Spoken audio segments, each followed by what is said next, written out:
Hello everyone and welcome to another OxGVC. We'll just hide those slides for the moment because then you might be able to see a bit more of what is going on. Welcome everyone to what is the third edition of the Oxford Geoheritage Virtual Conference. We're so pleased to see so many of you again. Obviously, this conference was born out of the global pandemic and the need to bring the world together, the world of geoheritage and all the topics related to that together virtually because we couldn't meet in person. But myself and the organisers thought it was such a good idea and so productive that we keep doing it once every so often. So many of you joined us again for the iteration in 2022, and we're looking forward to seeing you all for the next 3 days as we have 6 sessions that take us across many different topics, from geoheritage, conservation, geoparks, assessment, geotourism, geodiversity and the relationship to biodiversity. And we can see that people are in the room now joining us from around the world. Hello to you, Gloria Cortez, who's joining us all the way from Colombia. Well, all the way from my perspective, but we have people from all around the world, of course. Just before we get going, a reminder that if you want to ask a question at any point, you'll need to pop that in the chat on YouTube, for which you will need a Google or YouTube account. A reminder that we have 2 fantastic keynote speakers. Tomorrow we will be hearing from Nathan Fox, who is the Schmidt AI in Science Fellow at the University of Michigan, and will be talking to us about artificial intelligence for geodiversity research and practice, innovations, applications, and challenges. And then on Wednesday, we have the fabulous Maria de Gloria Mota Garcia, Associate Professor at the University of Sao Paulo in Brazil, who will be presenting on geoconservation in the Amazon, challenges, opportunities, and community involvement. I'm sure you'll find both of those talks very topical, very interesting, sparring lots of new thoughts. So do make sure you join us for them and all of the other presentations. You can find the programme and abstracts on the website, oxgvc.co.uk. And just a reminder to all of our speakers, please, please, please stick to time. It's so hard to keep these conferences running to time. So please, please stick to time. Your chairs will be chopping you off if you go on too long. But at that point, I'm going to bring up onto the stage our proceedings for today. And just to say, our first talk is going to be on geosite recognition and geodiversity assessment in the Novohrad-Nógrad UNESCO Global Geopark. And we are joined by a co-author to give the presentation today. Karoli Nemeth, jó napot kívánok, how are you today? Jó napot kívánok, very good. I'm really happy to be here, Jack. And yeah, as I outlined, unfortunately, the first author, Dr. Vladislav Zaharovsky, who is based in New Zealand, but originally from Ukraine, he is unfortunately got really sick, and he called me in the morning in my time, I'm in Saudi Arabia, if I would present it, and he apologized because in New Zealand it's 3 a.m. or something like this, so he can't be up. So I will present this very briefly. Excellent. Well, without further ado, take it away, Karoli Nemeth. Oh, thank you very much. So welcome everyone for this fantastic meeting. And again, thanks for Jack for arranging this 3rd edition, which is amazing because both previous edition was just like a fantastic event. And I think it's very important to keep this momentum. So today I just provide a flash talk about the geosite recognition with quantitative and quantitative methods of geodiversity assessment on the territory of the Novohrad-Nógrad UNESCO Global Geopark, which is located between the boundary between the Slovak Republic and Hungary. This makes it really a very unique kind of testing ground because the geopark has a very well-established conservation proceeding. And essentially, wherever we test how we can recognize geosites, we can immediately cross-check the results with what we actually see or what the geopark actually operating. It is also an important point to actually summarize what the quantitative and what the qualitative method cover. The quantitative method essentially is, I would call, as a number density kind of measurement method. It means that the assessment type is counting the number of units in each cells for each sub-indices. So basically you are finding some kind of a parameters like what is listed on the slide, like sub-indices geology, soils, landforms, hydrology, mineral occurrences, and fossil occurrences, to essentially measuring how many of those appear in a certain given unit cell size on the digital elevation model, for instance, what you are using as a background to calculate all these things. Basically, you are using some kind of a GIS application and you are counting the number, and sometimes you're applying some kind of a mathematical formulas, you know how to do that. The best example is basically in this model published by Paul and Albert very recently.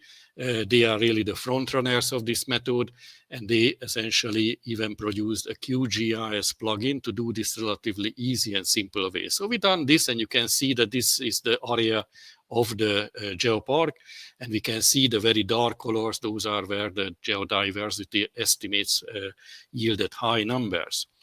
Then we followed our methods what Vladislav developed through his PhD and postdoctoral research in the last 4 or 5 years, to essentially adding some kind of a qualitative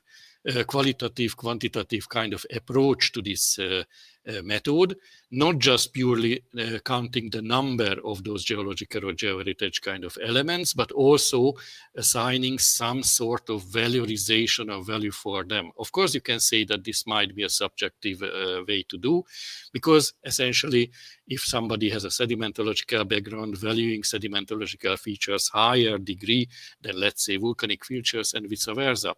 So essentially, what we can do, we developed this kind of a valorization system along the elements which can be geological, geomorphological, and hydrological, using freely available geological and morphological data. And we see that the calculations came up with these maps. You can see, if you come back to the previous slides, that they are not exactly showing the same zonations where the high geodiversity elements located. So what we can do, we can compare the two methods and looking at in comparison to where the geosites, what the operational UNESCO Global Geopark actually think, or essentially all their stuff and researchers pointing that they are the really key geotouristic sites. We can see this little table that essentially the overlapping is fairly good, but really nicely visible that the quantitative method actually providing a little bit of extra and showing those areas where potential geosites could be looked and searched. So basically our method, summarizing this, of course it's in 5 minutes, it's a very easy looking kind of job to do. In reality, it has lots of GIS application and spatial statistic what you have to work. But basically, the results is something very practical, far more practical in a sense what people can use for geotouristic purposes. This work probably will be published very soon, as we have a manuscript which already be submitted to the GeoHeritage. Thank you very much. Thank you so much to Carolee, and an excellent example of not just an interesting talk, one that we can all go home and use in our own areas, and also, importantly, very much to time. So thank you so much for that. At that point, we're going to remind everyone that you can keep your questions for the flash talks to the question period. I'm going to then zoom on. We are going to go over to Vietnam to hear from Hoang Thi Phuong Chi, who's going to tell us about tools for establishing geoconservation priorities in Vietnam. Take it away. Okay, thank you, Jack. Hello, everyone. My name is Hoang Thi. I'm so happy to be here today to share our research about geodiversity hotspot. And we have a case study in Phu Yên province in the south central coast of Vietnam. First of all, I would like to define the geodiversity hotspot as the definition from several studies This concept is the connection between the high geodiversity and the serial pests, such as the land degradation, the lack of protection, or the reasons. So the methodologies of this study is based on the GIS. We map to map like this. Firstly, the geodiversity index map based on the geology and geomorphology index.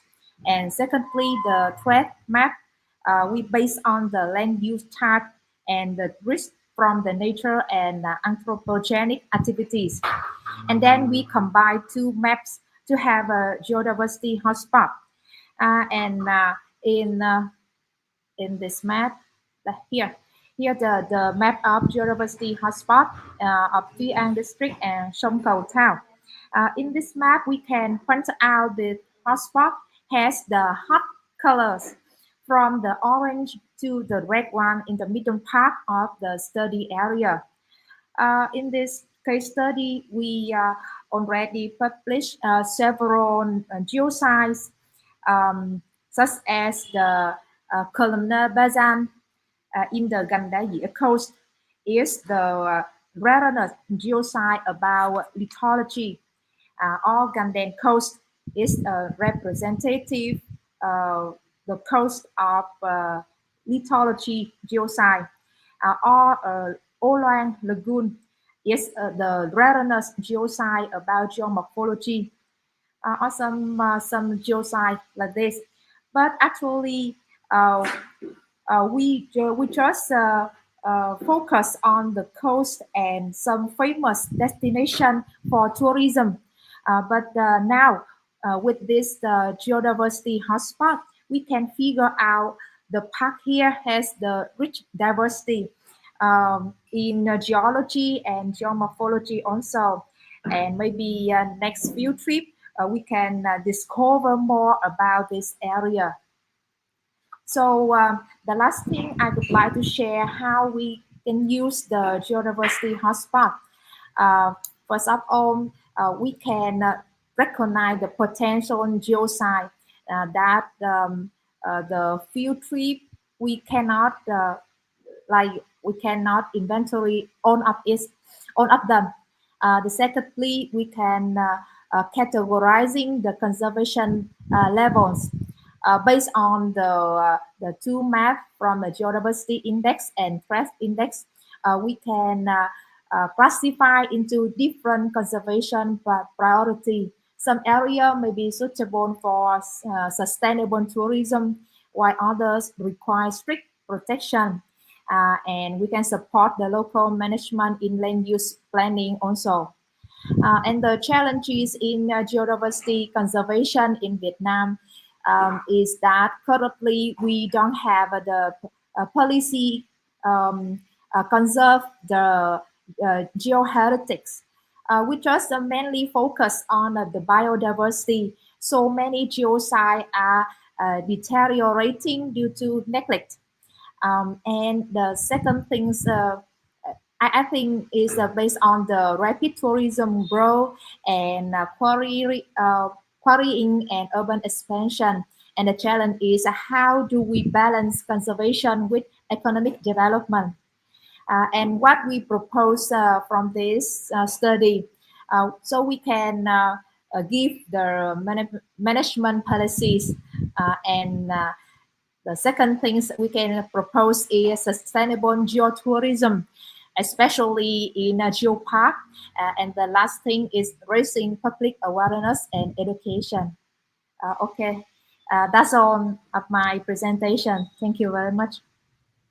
Excellent. Thank you very much. A very insightful talk there from Vietnam. Reminder that your questions, put them in the chat and we'll put them at the test panel and the question panel at the end. I'm going to now welcome onto stage Marianella. How are you? Hi, Jack. I'm so fine. And you? Good to see you. Thank you so much. We shall put your talk on there, which is coming all the way from Colombia, and you have 5 minutes. Take it away.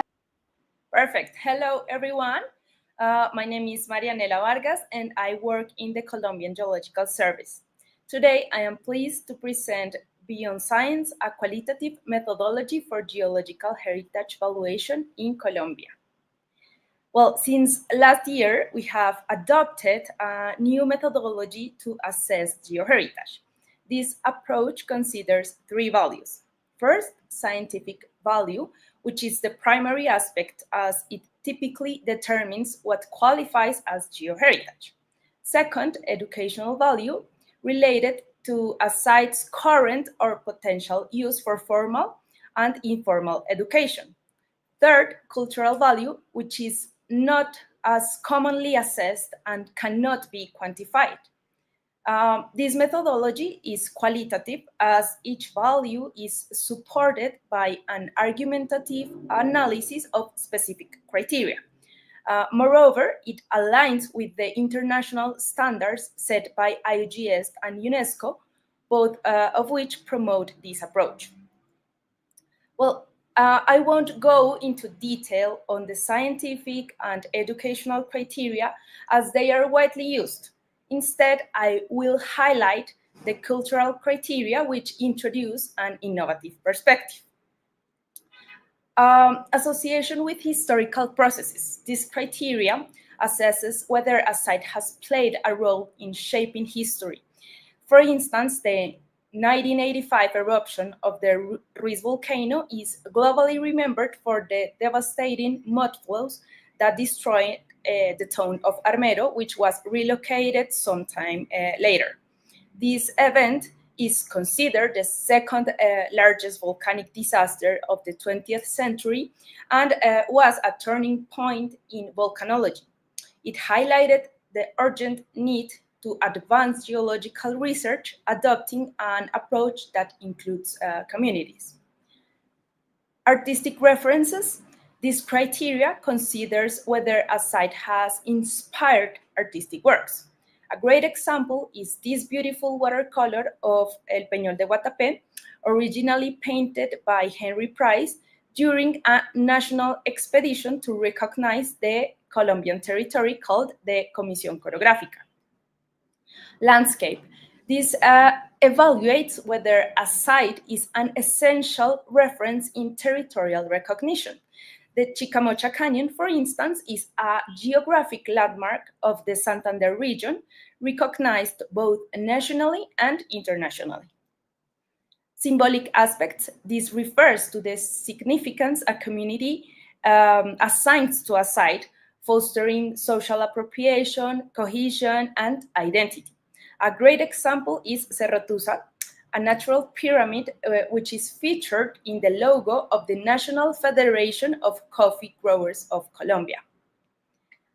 And finally, territorial appropriation. This examines whether land use planning instruments explicitly mention the site for protection and promotion. It also includes initiatives such as museums or geological collections. A great example is El Fossil Community Museum in Villa de Leyva, built around an in situ marine reptile fossil. To conclude, here are some highlights of this methodology. It has been applied to 20 sites so far. Its qualitative approach has facilitated the nomination of sites for international recognition by initiatives like the first and the second geological heritage sites of the IUGS and the tentative list of the UNESCO. The criteria I have mentioned are not mutually exclusive. In fact, they complement and enrich each other. This methodology fosters a more holistic understanding of geoheritage, emphasizing its role in shaping people's sense of place beyond its scientific value. Finally, this approach aims to support decision-making in geoheritage conservation by integrating community perspectives into management of protected areas, diversifying and strengthening conservation efforts, ultimately reinforcing the connection between geoscience and society. That's it. Thank you very much for your attention. Thank you very much, Marianela, for a very interesting talk there. At this point, we'll remind everyone again that you have a few moments to put your questions in the chat. We're going to have a group question Q&A session, as we're going to do for all of the Flash Talk sessions within this year's OxGVC. We'll have all of the talks, and then we will do a joint panel Q&A, because we tried to group them together with topics. At this point, I'm waiting for Mohd Ilyas, who's going to talk about geotourism promotion in India, but we don't seem to have him on the line. So we're going to see if Procopio can hear us. I'm going to bring you into the stream. Can you hear us, Procopio? We can't. We've just lost Procopio, unfortunately. Bad signal there. Well, we don't have the final two speakers of our session. I can see we've got our speakers ready for the second part of the session. But before we do that, we must do some questions. So what I will do is, while we're waiting for either Mohd Ilyas or Procopio to speak to us who have their Flash Talks, we will bring the other Flash Talk speakers back into the stream. So let's see who we have. And you're now all live in the stream. I can't see any questions coming through yet, but I can see we've got people joining us from all around the world. So I would be interested for each of you to comment briefly. What do you think you can take away from what you've done in your area that would be a good lesson for other people doing similar techniques around the world? Let's start with Carolee. Oh, you're on mute, Carolee. I thought I clicked it, but okay. Yeah, no pressure. Thank you for asking me first. Yes. Well, I really listened very nicely with these two presentations with Hoang Thi and Marianella, and I think it's both of them is really good. And actually, I have a question for each of you or something. Like one of them, like to Hoang Thi, like you said about geodegradation information. So I would love to hear where the geodegradation data is collected. What's the data source? And can I ask the other, to Marianella? The Marianella question from me would be like, I really like this idea, and I know that Colombia is a powerhouse for this sense of land and putting geoheritage and geodiversity into this context of the human society. My question is that it's all good, and I fundamentally, I absolutely agree with that, but somehow when you are looking at for planners like city builders or any kind of project management and other things, this is, I always find very difficult to translate to basically almost like engineering or territorial management kind of data. My question is, what do you think, or what would be your recommendation how to do this? How you could combine, for instance, your method, what I just presented in my one. Thank you.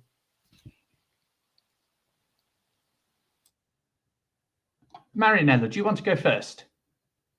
Well, yeah, I'm not sure if I understood the question. Can you repeat it? Sorry.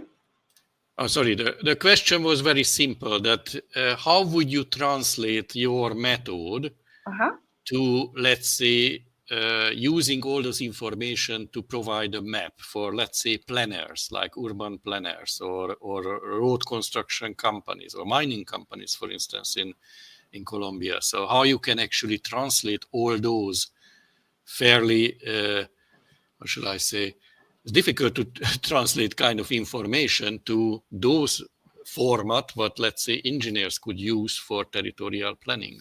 Okay, well, first I would like to say that our approach allows us like to develop not just like a technical evaluation, but also like to translate actually this to open language, I don't know, like not technical terms, because we used to like implement different strategies in the territory, like education, appropriation, through different figures. For example, we have protection zones, and we work with the communities. I mean, we go there and we share, of course, our knowledge, but also receive the knowledge of the community. I mean, this is like a common process in which we build valuation of geoheritage based on the people's point of view and scientific point of view. Yes? Sounds really good. So just one last question. Is this the Colombian Geological Survey, the engine behind this?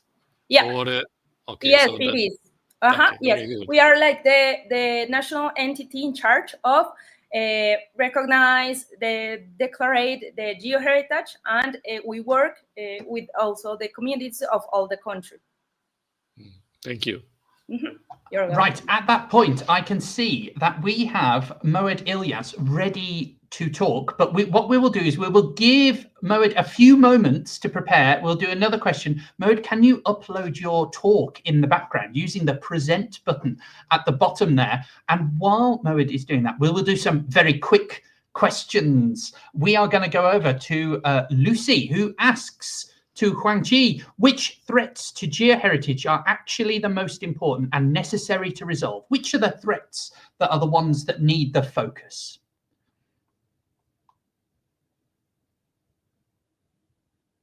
Oh, just need to come off mute. There we go. Okay. Excuse me. I cannot see the question. So, in your area, which threats for geoheritage are the most important? Which are the threats to geoheritage that we should be concerned about in the area that you studied? Okay, thank you very much for your question. So in our area, we figure out the threat assessment based on the land use and the risk from the natural and anthropogenic activity. We can figure out why we do the field work. So the most serious thing we think in the coastal area that we figure out that the sea level rise and it can be wiped out on the geoheritage near the coast. And I think it's the most important things of our threat in this area. Excellent, thank you. And a very quick question to Carolee. How did you evaluate the existence or the diversity of fossils in the study area that you looked at? Always the fossils. People get obsession for that. We are very lucky that in this area where we actually worked, the fossils are forming a very, very fundamental part of the geoheritage program of the UNESCO Global Geopark. There's Ipoly-Tarnots, for instance, where this beautiful fossil forest is there and all sorts of vertebrates. They are actually used as a spot kind of values. So essentially, we follow their location, where they are and what actually they are and what's their significance in a geological or paleontological sense. So obviously they are very high value. But the only thing is, and this is really more like a GIS problem, because they are spot locations. So if you are applying for any kind of analysis, their territorial value essentially not as great because they are basically just one spot, like that. So that's a very interesting issue to actually extrapolate that information to following, let's say, a potential unit geologically where similar kind of fossils may exist and actually using that. But that's a very, I find a very difficult kind of things to work out, and I don't know anybody who did that research yet. Thank you.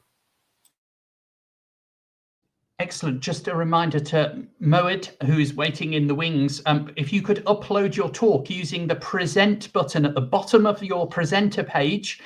We need to get that ready now if we're going to present in this session. While that is happening, we are going to have another question, this time for Marianella. Bonjour to Marie-Noël. Great talk, she says. Marianella, have you worked with researchers in humanities or social sciences?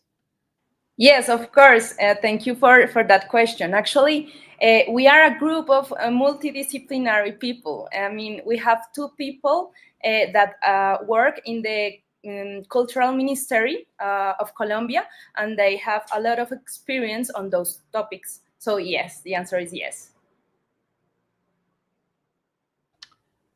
Excellent. At that point, we're going to pause for a moment and try and deal with some technical issues live in the stream. So apologies that this won't be so smooth. I'm going to invite Moed into the stream. Hello, Moed. How are you? Can you hear me? Good afternoon. Yes. Good afternoon. Have you got your slides ready to present? Yes, sir. Can you continue? Yes, please do right away. Okay, thank you, sir.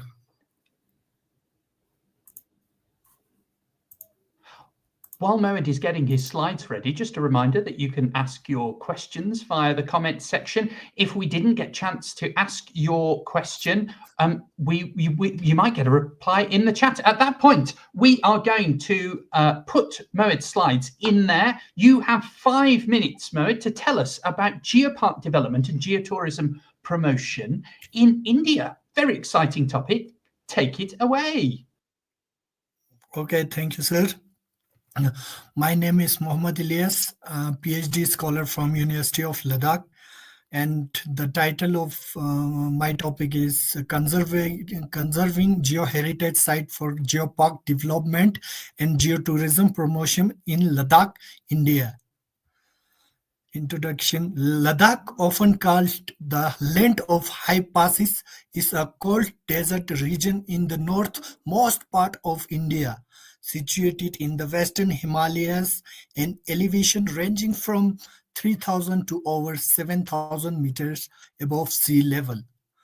Ladakh is home to a wide range of rocks, minerals, and unique fossils assemblages that have developed over millions of years. The Ladakh batholith, which formed during the subduction of New Tethys oceanic crust beneath the Eurasian plate, made up of granites, granodiorites, and tonalites, is approximately 500 km long and 20 to 30.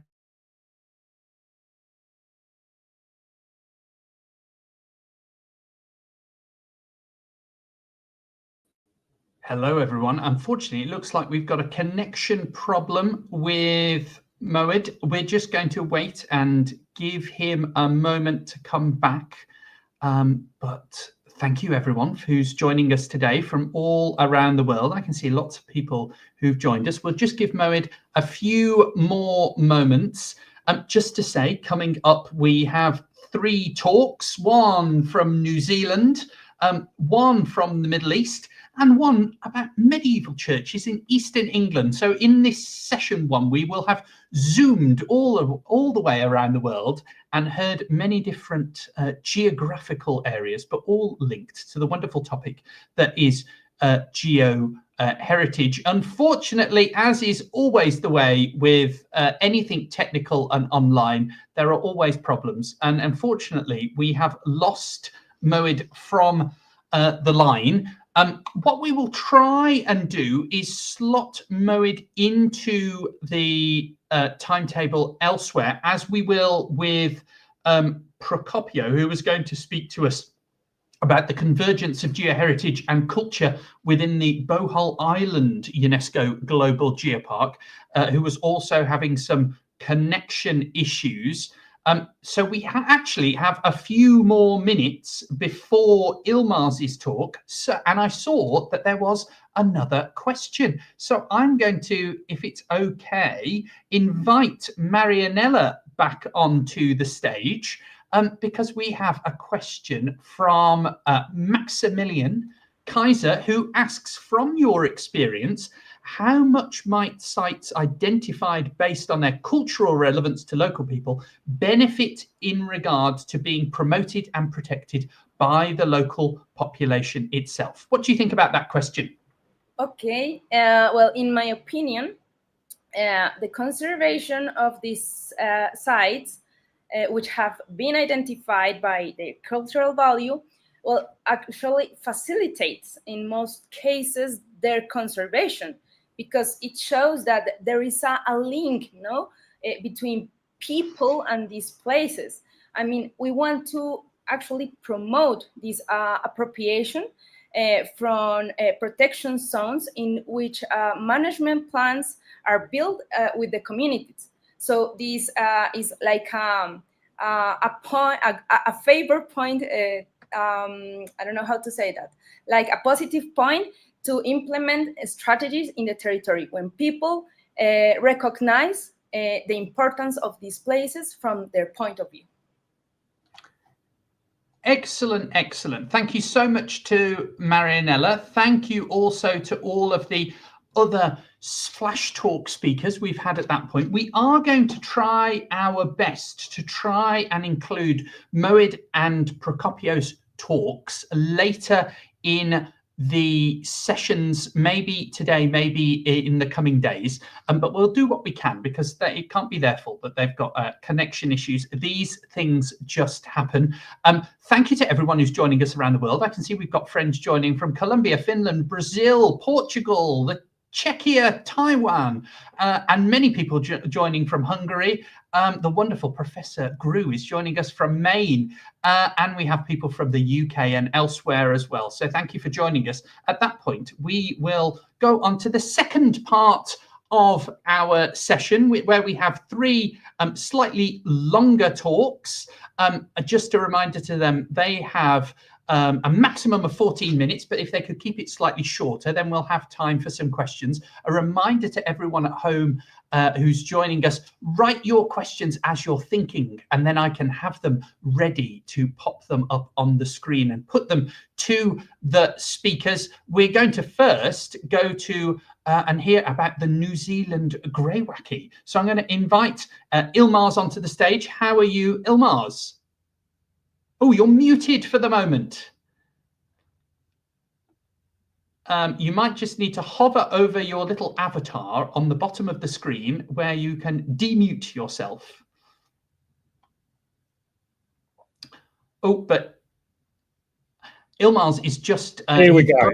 There we go. You got your screen share ready, and that complicated matters, didn't it? Yeah. Well, we can hear you. Mate. Good morning. I assume it's very, very early good morning for you. And it's good to see you again, and great to see you doing such a good job of keeping things running so smoothly. So I'm all ready to go. Can you see my presentation? I can. I'm going to bring that onto the screen. I think you're in. You might want to just swap round using the display settings drop down on the top there. Yep. Within PowerPoint, if you click that, there should be the option to swap presenter and slideshow. Yes. And there you are, away you go. Your time starts now. Kia ora and good afternoon in the UK. A very good early good morning from New Zealand, and greetings to whichever time zone you may be in. I'm Ilmars Gravis, Secretary of the Geoconservation Trust Aotearoa Pacific from New Zealand, and I'd also like to acknowledge my co-authors from the Trust, Dr. Carolee Nemeth and Chris Twemlow. So our ongoing research has shown that New Zealand heritage stones are poorly represented and valorised in the context of our national geoheritage, and we suggest one dominant reason for this is New Zealand is fairly unique in that it is one of the last major land masses to be settled by humans from the Pacific around 13 to 1400 years ago. Our modern industrial society is even younger, with our post-colonial built environment only taking shape very recently when compared to some continental Eurasian societies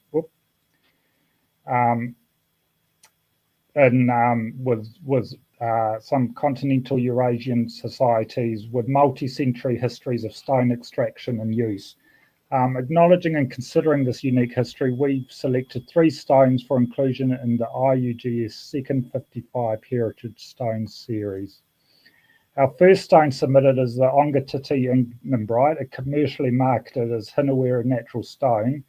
This modern structural and decorative building material is highly visible in the built environment of the Waikato region and the central North Island, with its volcanic provenance from one of the largest eruptions in the Taupo volcanic zone, providing its striking and defining visual and textural qualities.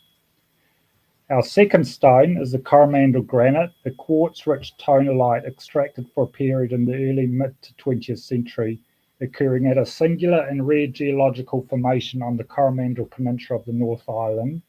And at that time, it was highly valued for its attractive appearance and granite-like qualities, making it valued as a decorative and monumental stone. Thereby, we consider it an important historical stone holding unique and important values for our geoheritage. Our third rock submitted, perhaps a surprising choice to many people familiar with this rock, is New Zealand greywacke. This drab grey rock makes up over 20% of the surface rocks of New Zealand. It is seemingly everywhere, from our distinctive braided rivers, our iconic mountain ranges, and even the metal forming many of our most important road surfaces. So here we will answer the question, why consider New Zealand greywacke a heritage stone? Sorry about that. The remainder of our presentation will outline the geoheritage values of this common rock and paint it in a new light, recognising its geological history importance to our society. For those not familiar with New Zealand greywacke, broadly speaking, it is a coarse to medium-grained, lightly metamorphosed sandstone. The grains are poorly sorted and consist of angular quartz and feldspar and lithic fragments of metamorphic and igneous rocks, all representing a spectrum between large continental sources and various intermediate arc volcanoes or submarine basaltic pillow lavas. Greywacke and argillite are often found interlayered within turbidites, with argillite composed of usually well sorted and fine silt to mudslide grains. The term greywacke is one we may be so familiar with here in New Zealand we may take its etymology for granted. However, just the name itself provides a connection with the earliest history of geological investigations in New Zealand and the influence of the geological sciences as developing in Europe at the time. The term greywacke refers to the sandstone, but is also sometimes used as a general term for the entire rock formation. Since the original description of greywacke as a dirty grey sandstone, significant developments and ongoing research into geosciences, structural geology, tectonics, and sedimentology have filled out the incredible story of the seemingly drab yet ancient rock born in sedimentary processes off the eastern Gondwana around 200 million years ago. According to a Scopus literature search, since 1955, 404 scientific papers have been published incorporating greywacke and New Zealand in the title, abstract, or keywords. The ancient story of our greywacke begins on the eastern margins of the Gondwanan supercontinent, where erosional and sometimes volcaniclastic sediments accumulated in offshore basins. Over a long time, thick layers of sediments became partly metamorphosed through pressure and temperature, meaning they were already well-formed rocks accreted to the edge of the continental mass by the time the fragment that would become New Zealand rifted from Gondwana and began its journey on the spreading oceanic crust of the Tasman Sea around 60 million years ago. Now we are in the present day, the time of the Kaikoura orogeny, a mountain building period uplifting the basement greywacke rocks of New Zealand at the Southern Alps and the North Island axial ranges at the rate of around 8 to 12 mil a year. Our present-day landmass, as formed by a patchwork of terrains as shown on this map, together form the geological foundation of our country on which all our younger cover rocks rest.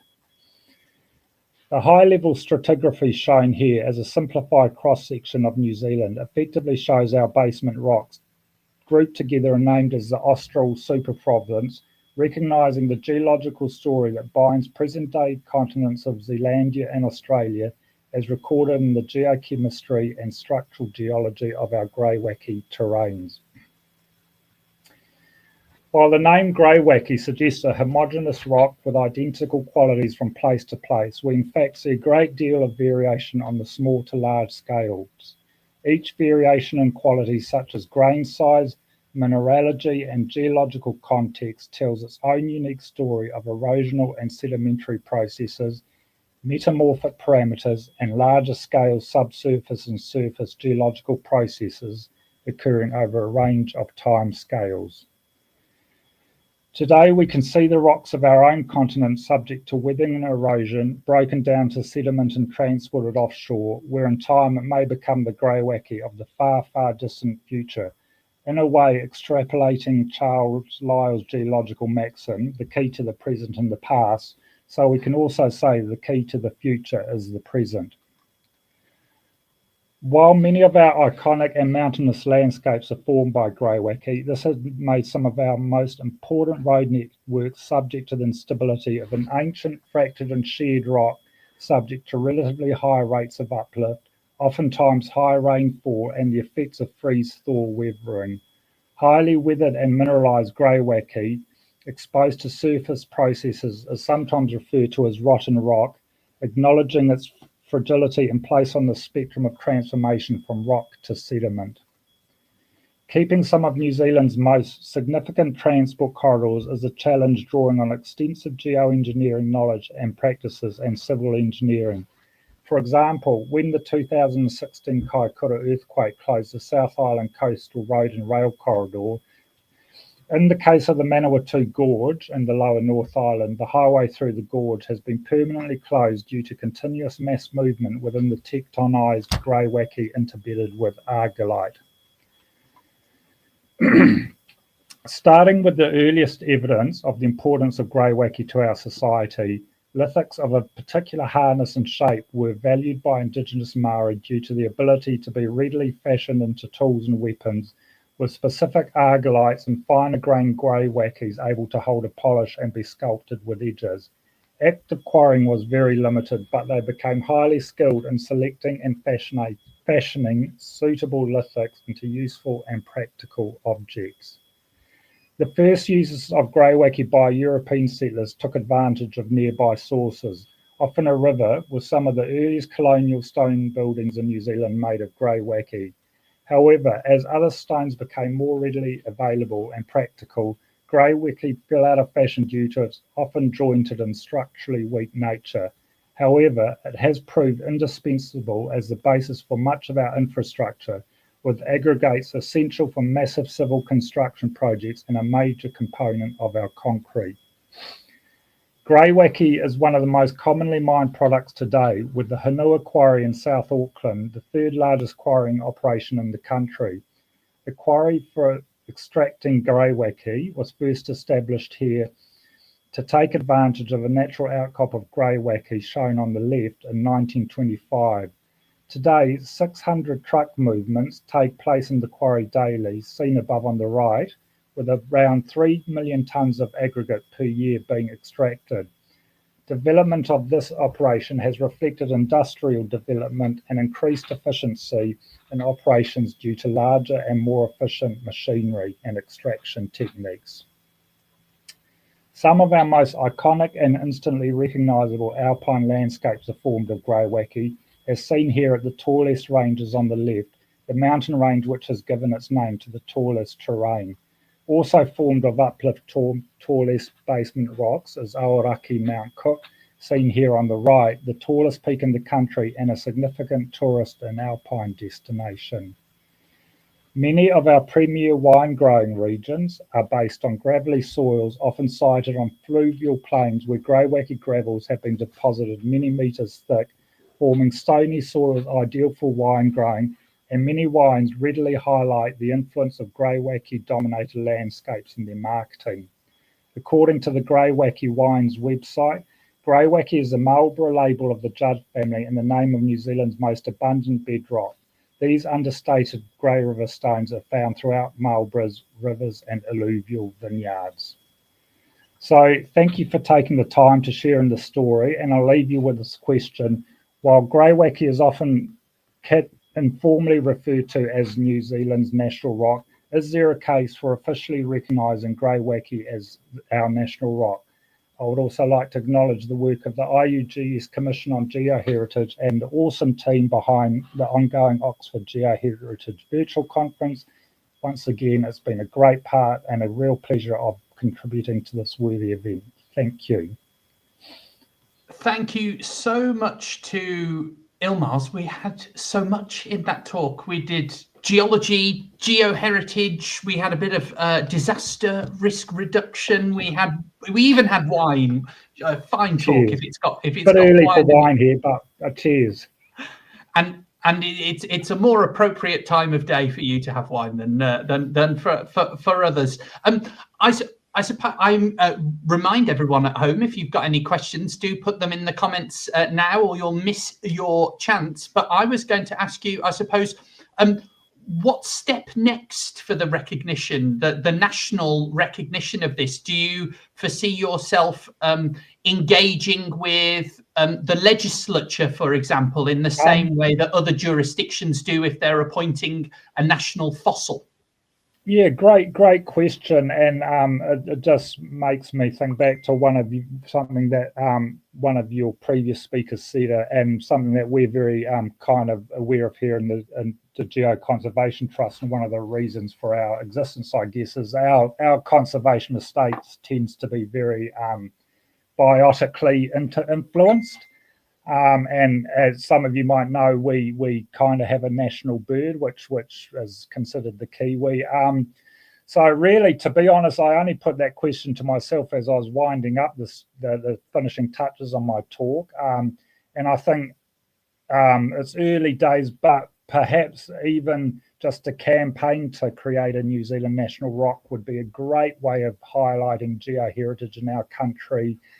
We have an incredibly popular Bird of the Year competition here, so maybe something similar. So, like I said, it's early days, but this is the sort of thing we love and thrive on, and bringing all these threads together, like cultural history and our industrial heritage and such like, is very much what I consider geoconservation to be all about. So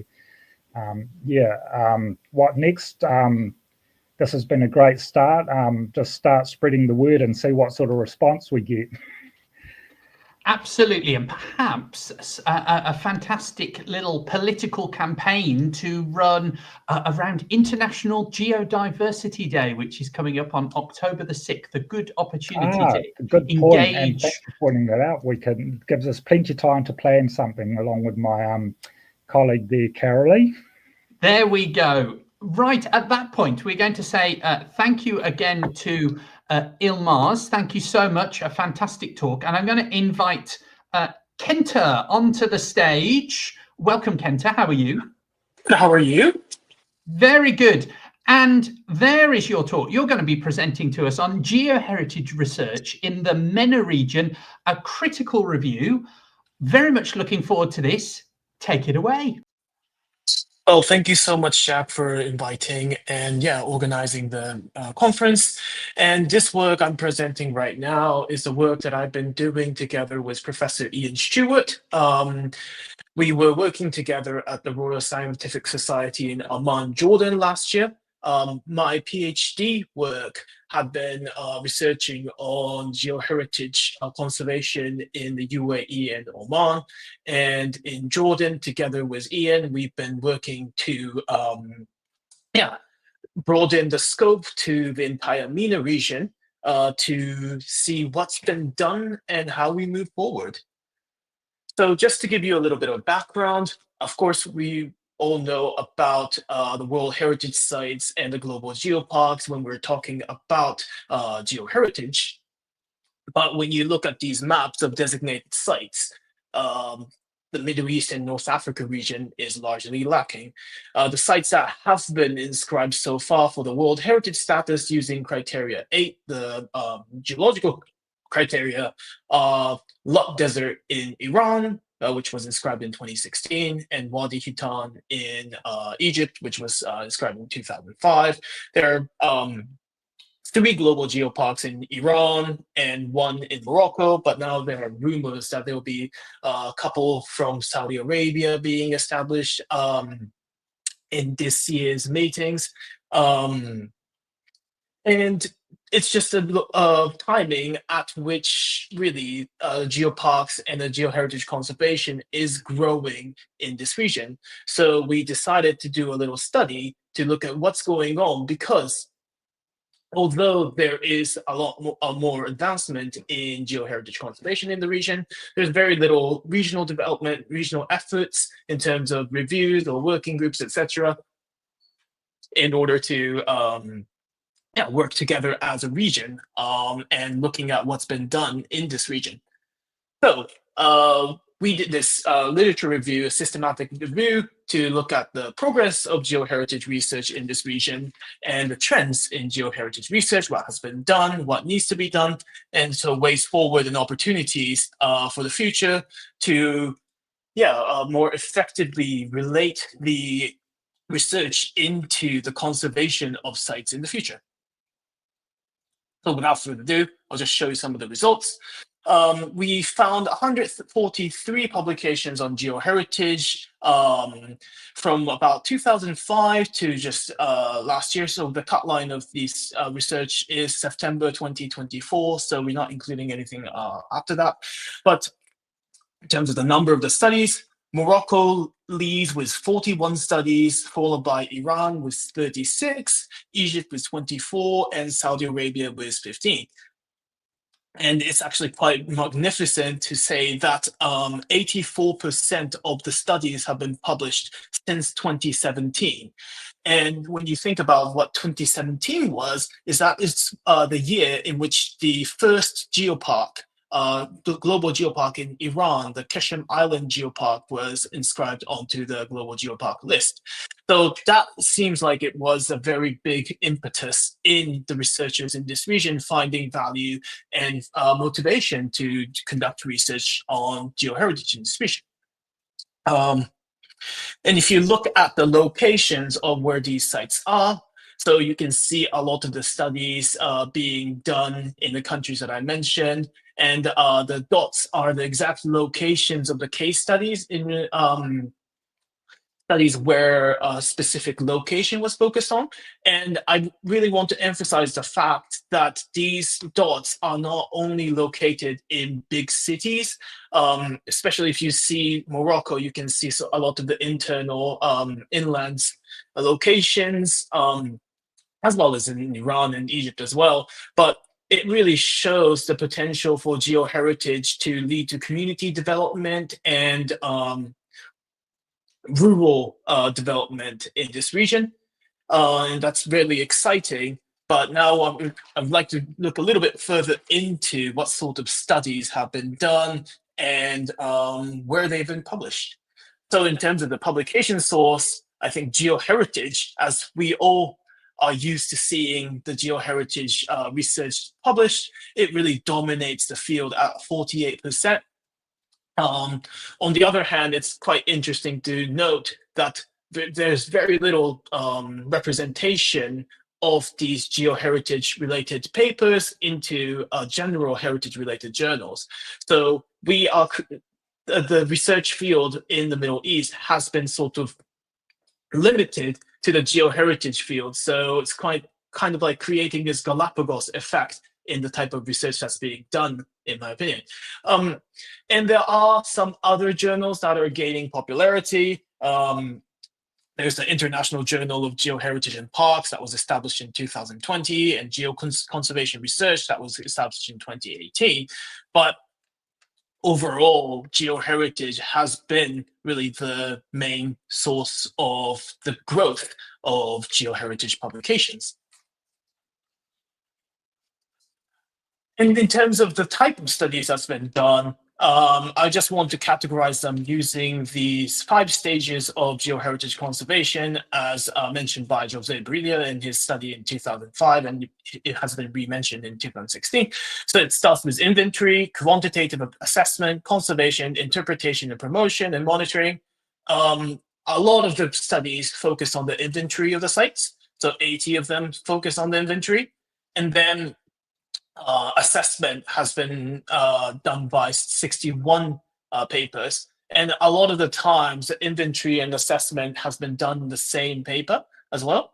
But when you go to the interpretation and promotion, the number goes down quite significantly, and only 15 papers have looked into that element of geoheritage.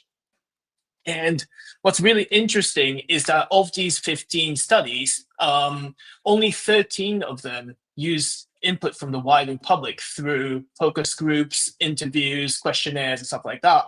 Everything else is studies that are done by the scientists themselves and without any involvement of the community. And of these 13 studies, only 4 countries are represented.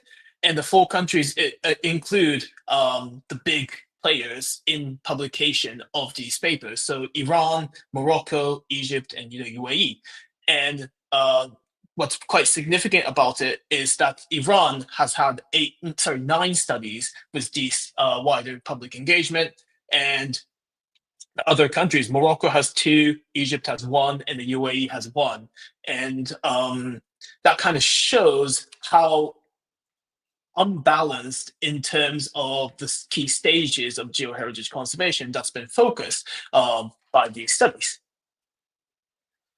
And other commonly observed issues in these studies include the replication of previous studies conducted elsewhere. So there is this trend of publishing formulaically some of the inventory work. So you find a site that is very good for geoheritage and introduce them, and they provide great insight into different locations and make a good foundation for the protection of these sites. But it seems like it's just it's just a lot of the way it's presented is very similar. And so there's this risk of just stagnating the research field when you can provide different perspectives when looking at different locations. Another thing that is quite commonly observed is direct application of methods developed in other regions.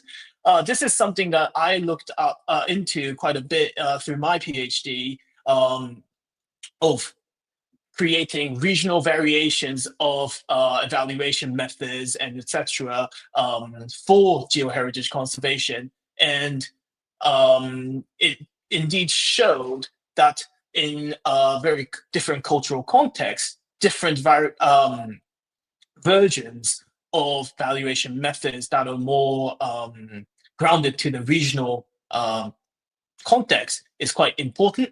But most of these studies just directly apply methods developed by European researchers such as Brilia, Renard, and Ruban. And the decision-making process for picking a certain method is never really discussed much. And another very common issue is that the research is dominated by geoscientists. Although we all know, I think by now, that geoheritage is a very interdisciplinary field that needs involvement from not only geoscientists, but social scientists, cultural specialists, and some involvement from art as well. About 70% of the studies are published either by geologists or geographers, and with very little involvement from other fields. I think the only exception would be tourism. But either way, the interdisciplinary involvement is lacking, and therefore it might be the reason why there aren't as many interpretation and promotion related studies. And it leads to the last point in that there's very little involvement of cultural heritage or the involvement of local communities in conducting these studies. So after looking into these studies, there are some suggestions and opportunities that we can look forward to for studies in the future in this region. I think engaging regional and local communities to weave together the geosites with cultural stories is a very important thing. Some studies in Iran has been doing this, especially in the context of locations where geoparks have already been established, like the Keshem Island. And that has led to developing really interesting products for the geotourism industry, and involving more interdisciplinary researchers that would diversify the type of methods used and the perspectives that goes into play in conducting these studies. And I think there will be much more that can lead from just inventory to conservation. And integrating geoheritage conservation with geosciences education. I think this is a very common agenda for a lot of the regions that we're talking about when it comes to geoheritage, but this is another thing that's very necessary for the MENA region, especially because geosciences is not a very commonly taught topic in the school system, and creating a network of regional researchers to share best practices would be very important, not only because it is a good way to share experiences, but also to create sort of a framework in which people can follow. And because the culture of this region is quite similar, with similar languages and similar religion, there could be some common grounds that could be found and some practices that can be translated from one country to another. And yes, that's my presentation, and I look forward to getting some questions. Thank you very much. Thank you so much, Kenta. Fascinating talk there. One very quick question from me. Do you think this is a methodology that you could use in other areas where we've seen a lack of representation in a particular geographic area, for example, in the geoparks in the small island developing states? Yes and no, because I think it is quite good in understanding what's being published, but it needs to be published. So gray papers and some unofficial documents do fall off the cracks. So there needs to be a little bit of that has already been published in order to understand what's going on. I think a lot of geoheritage related movements are documented in an unofficial setting. So there needs to be some other ways. I think the network would be a really nice way to pick those things up. And at that point, just a reminder to our next speaker, Nigel, could you get your slides ready? Just make your screen share or the upload ready, just so we're ready for you at the end of Kenta's talk. And a reminder to everyone else at home, do keep your questions coming. Sometimes they take a while to come through, Kenta. So apologies there. No worries. Do you think there are any other lessons that you could take from the MENA region and apply elsewhere? We're very much about that at OxGVC. Lessons we can take to our own areas of the world. Well, I think the one thing that we are seeing a lot in the MENA region as well as in other regions is that it sort of becomes an inventory and assessment exercise, geoheritage conservation research in many other areas. And what's next is actually the really more important part when we want to translate the research into practice. And I think a lot of the things that we see here is very much the same way for the rest of the world. I don't think it's a common thing. I'm sorry, I don't think it's a unique thing about the MENA region that there's this very much of a, I don't know, reverse triangle when you go down the stages of geoheritage conservation. And I think there needs to be a lot more efforts that go into the latter stages. Although these studies do take more time, I think that is a really big caveat to these studies, in that, you know, when people are involved, it takes more time and it takes more collaboration. Therefore, it becomes more difficult to publish. Excellent points there, Kenta. Thank you so much again to Kenta. There are a couple of comments in the comment section, but maybe you can respond to those on the chat. I'm now going to invite our final speaker of session one, Nigel, onto the screen. How are you, Nigel? I'm good, thank you, Jack. Excellent. Then I shall bring up your slides. We're going to finish off session 1 with heritage buildings as geological archives in space and time. Take it away, Nigel. Thanks very much, Jack. So, yes, I want to advertise the geoheritage value of old buildings. This is a medieval church in eastern England. I'll show you where soon. And first theme I want to follow is that these buildings are a very valuable archive of heritage stone. And it's not in situ, of course, it's ex situ, if you like, but still got a lot of value embodied in it. For instance, in this church, there are two rock types involved. This one is a white Upper Cretaceous chalk, locally called clunch, and this weathers very badly, but it's widely used because it's local. And we can still, in this case, see some of the quarries that this stone came from, or they're very close to the medieval quarries. All these churches that I'm looking at are from about 1066 till about 1550. But there's another stone in this church, this yellow stone, and this is Middle Jurassic shelly limestone from a quarry called Barnack. It's remarkably well preserved, given it's been in these churches for sometimes 800 years or more. And but the problem with this stone is it was completely worked out by about the year 1500. There was none of it left, and all we see in the field are the spoil tips from these quarries. They're very small fragments of this rock, and only in these churches do we actually see blocks of this rock with, for instance, sedimentary structures in that can actually tell us the environment of deposition of this rock. So here's my point, that we can see things in these buildings which we can't see in the field. The second theme I want to follow is that the value of this archive is very much increased by quantifying what we can see, both in space and in time. And I'll show you examples of that. Here's the sort of map I've been producing of the study area, with every church marked as a dot or as a large circle, depending on how much of that clunch, that fine-grained limestone there is in the walling to the churches. So we'll look at this in more detail later. So that's a pattern in space.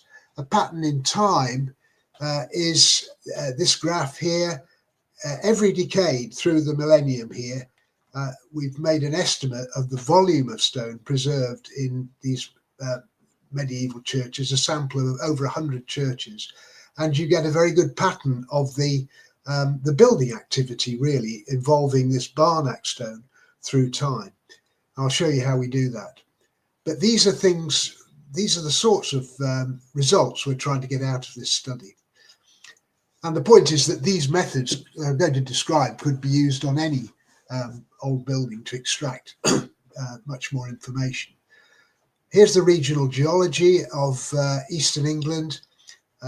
This is London here. Cambridge is about 100 kilometres north of London.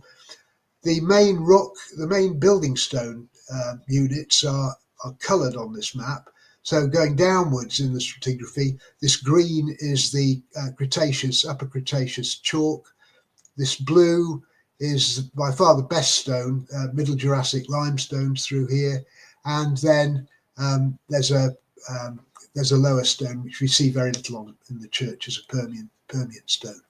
So, and the dots on this map are the quarries which this stone came from, a cluster just southeast of Cambridge in the chalk, and then this is an enlargement of an area of the Jurassic rocks with a whole array of quarries, including Barnack, which is where the stone we've just been talking about came from. This is about 100 kilometres away from the study area. The study area is outlined in red on that map, and here it is enlarged. It's deliberately oriented northeast-southwest to run parallel and perpendicular to the regional bedrock geology. So here's a bedrock geological map. The sites of the 120 churches are the little dots. And you'll see that the rocks are dipping to the southeast. So the younger rocks here are the chalk over in the southeast, and they go off into mudstones off in the northwest. So we get some of our building stones from there. We get some of the building stones from the superficial geology, and this is the same area with the superficial rocks on. They're dominated perhaps by the most prominent things are the yellow spreads of alluvium. They follow the river channels of the present rivers or their past courses. So they give sands and gravels, which are useful for building. And then there's some glacial till in blue and a patch up in the north of peat, which is the product of an infilled estuary called the Fens in the north of the area. Now we get building stones from here. This is the nature of it. It's these cobble-sized particles from the alluvium, which are widely used for building walls in the absence of anything more suitable. So how have we mapped these churches? Well, every church has been literally a plan has been made of it, and we've described the individual components of the church, the nave, the chancel, the aisles, the tower, all separately described with separate notes on if individual buttresses have a particular stone type or individual windows. So we can get down to this sort of detail if we want to extract from the database information about what the church is made of. We can also date the building projects concerned, because the advantage of these medieval churches is that there's a well-known chronology of architectural features, architectural details in these churches, which divide the human history into about 5 different categories. So seeing this sort of tracery in the top of this window here in Clunch tells us that this is early English tracery, and that puts it in the 13th century, so somewhere in the 1200s. So we have an estimate of the age that this stone was incorporated in this church, and also an estimate of the age of the surrounding walling. So you see how we've dated these things.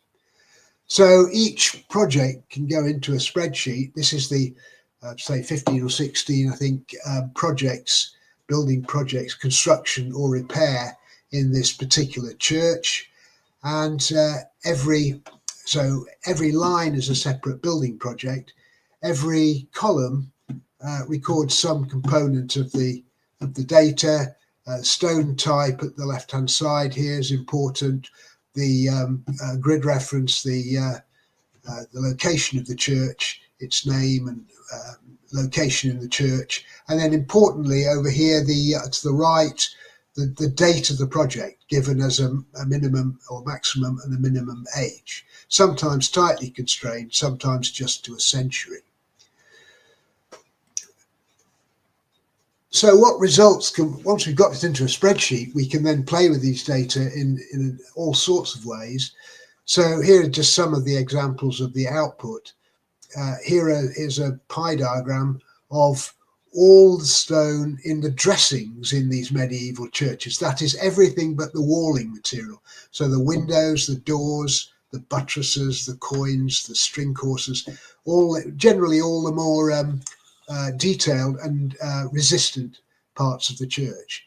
And remarkably, actually, in these medieval churches, these two rock types I've been talking about dominate: the Sparmac stone, Jurassic stone, the yellow, and the white stone in the tracery, the Clunch.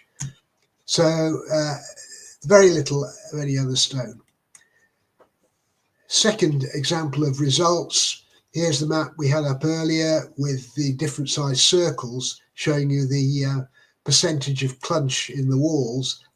Clunch is common naturally over the chalk in the southeast of the area, where we get churches like this lower one, which is 100% chalk walls made of blocks of chalk smoothed to ashlar, and that makes up these distinctive churches.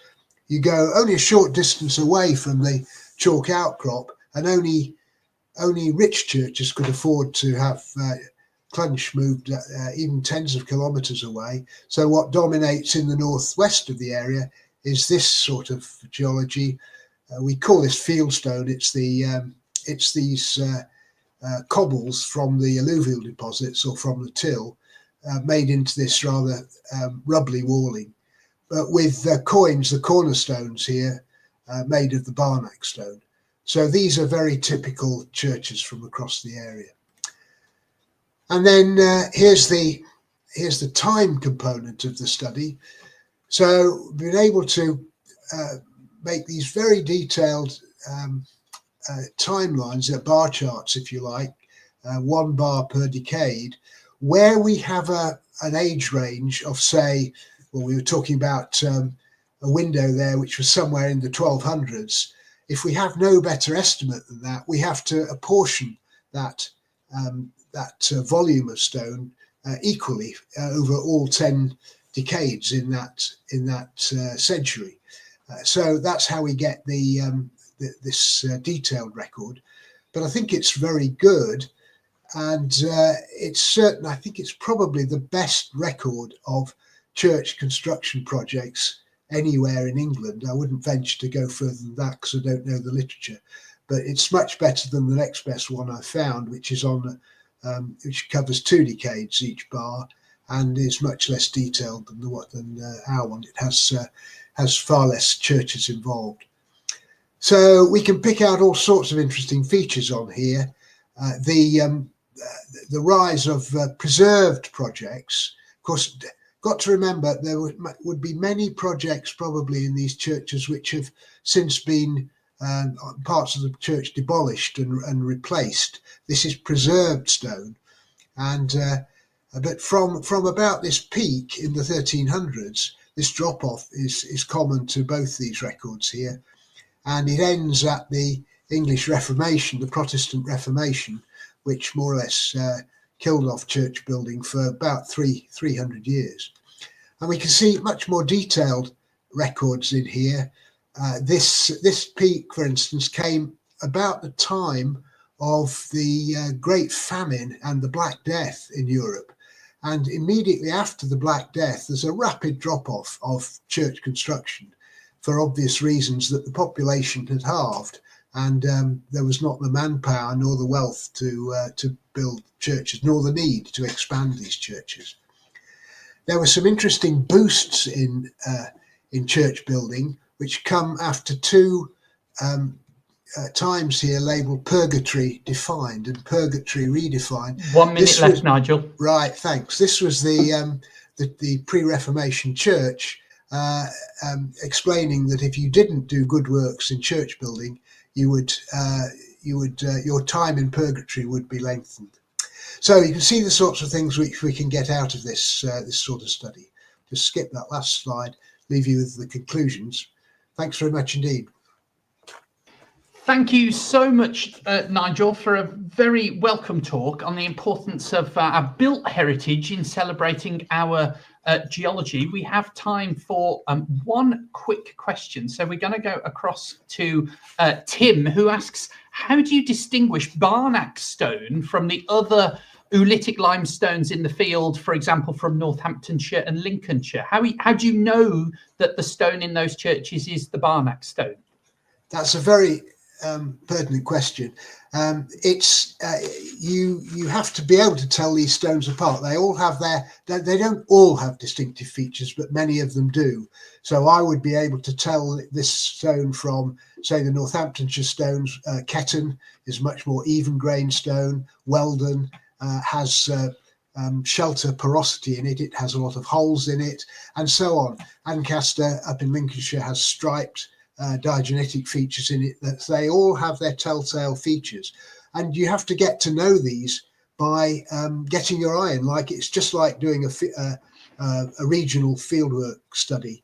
And all the rocks look the same to start with, but the more you do it, the more you get to tell these apart. Thank you so much again to Nigel. We're going to have to call it a day there because session 1 is coming to an end. But what a fantastic talk to end on. Thank you to everyone who's joined us. We now have a very, very short break, so you can all go and make a quick drink before we come back for session 2 in just under 10 minutes, when we'll be once again traveling all around the world for some more interesting updates on work in geoheritage. We've got some IUCN heritage stones. We'll be going across to Brazil and also to Czechia and Greece and many other places. So do join us. Make sure you go back to your email, because there'll be a separate link for session 2. Thank you to everyone who's joined us for this first session, and we'll see you again in a moment. Thanks, everyone.